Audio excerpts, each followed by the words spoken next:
All right, let's get right to it. We're opening an urgent intelligence file today on a unique species that's facing a really critical threat, the bear Cuscus of Sulawesi. So, this is our subject. What you're looking at is the bear Cuscus. It's a marsupial, and you can only find it on the island of Sulawesi. Now, what's really interesting is that unlike most of its cousins, which are nocturnal, this little guy is active during the day. And it has this incredibly slow, deliberate way of moving that, as you'll see, pretty much defines its entire existence. And that slowness, well, that's a huge vulnerability. It's why the IUCN has officially listed the bear Cuscus as vulnerable. I mean, its population is dropping, and we know why. It's getting squeezed from two sides. Its forest home is disappearing, and it's constantly under threat from illegal hunting. Okay, so here's our mission briefing. To really get a handle on the crisis, we have to understand the animal itself. We're going to look at its vulnerabilities, its behavior, what it eats, the specific kind of home it needs, the big threat it's up against, and finally, what the conservation mission looks like. All right, first up, let's build a profile of our subject. You know, this is one of those animals that is so perfectly adapted to a very, very specific lifestyle, which, unfortunately, is exactly what makes it so incredibly vulnerable when things change.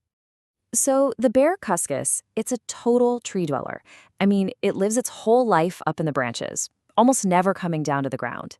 It's a solitary creature, and think about it, being active in the daytime and moving that slow, it just makes it a heartbreakingly easy target for hunters. Plus, if anything happens to its treetop home, it's left completely exposed. Okay, let's move on to its behavior. And trust me, this is where we really see the core of its vulnerability. Okay, get this. The data here it's just critical. Look at this breakdown of its day. Almost 90%, 89% of its life is spent just resting. Everything else, moving, looking for food, actually eating, that's all crammed into just over 10% of its time. And this isn't about being lazy, not at all. It's this super fine-tuned, low-energy strategy for survival, and it all hinges on one thing: having a safe, stable place to just hide out.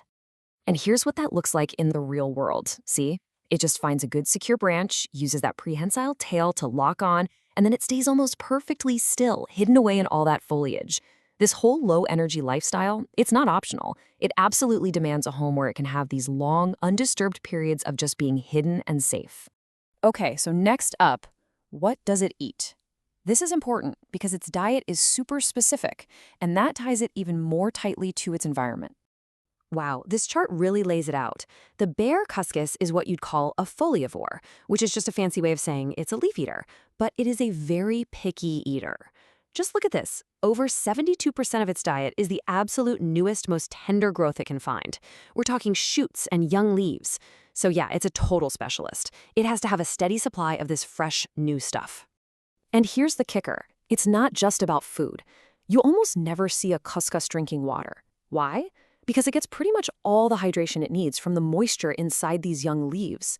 So its food and its water are the exact same thing. That means the health of these specific plants, it's literally a matter of life and death. So all of this brings us to the real heart of the briefing, defining the exact physical structure this animal needs to survive. This is its critical infrastructure. You know, when observers are out in the field, they consistently find the bear Cuscus in a really specific part of the forest. Not down on the ground and not way up in the tallest trees that poke out, but right here in this dense middle layer, what scientists call stratum C. It's usually somewhere between about 10 and 20 meters up. And this is no accident. Look at these profiles. They totally back it up. That middle layer, stratum C, is perfect for them.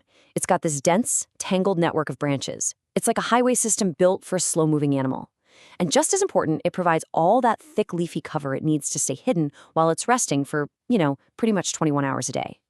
In fact, people have watched a single Cuscus stay on just one branch for up to 5 hours, totally hidden by this canopy. And that right there, that perfectly shows you why the structure of this part of the forest isn't just a preference. It is an absolute non-negotiable requirement for its survival. Okay. So we've defined this critical infrastructure. Now, we have to talk about the threat that's tearing it apart. Our field reports are clear on this.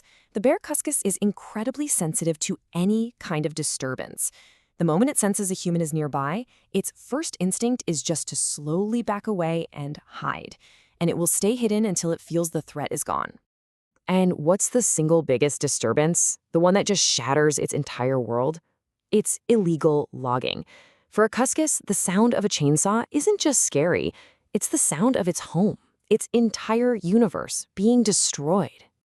The impact is it's catastrophic, and it hits from all sides. First, logging just rips giant holes in that canopy it needs for resting. Gone. It cuts off those branch highways, isolating animals from each other. It chops down the exact trees that provide its food and water. And on top of all of that, the constant noise from chainsaws and the presence of people just creates this chronic stress, completely wrecking that low-energy lifestyle it depends on. So, what does all this mean for us? What's our mission here? What's the key takeaway from all this intel? Okay, here's the summary, plain and simple. We've got a super sensitive animal with a very low energy lifestyle. Remember, 89% rest time, living off a diet that's 72% young leaves. Its survival hinges on one single thing, a thick, undisturbed middle canopy, that's stratum C. And the primary threat, illegal logging, is a direct attack on every single one of those needs. So this gives us a very clear, very urgent mission objective. Our conservation efforts can't just be about, drawing a line on a map and saying, protect this area. No, the mission has to be surgical. We have to protect the structure of the forest itself. We have to preserve those intact, dense, middle canopies, because that is the Cuscus's entire world. So we've laid out the what and the why. We know this animal's entire existence is literally woven into the architecture of the forest canopy. So the final question is a tactical one. How do we protect that world? How do we silence the chainsaws?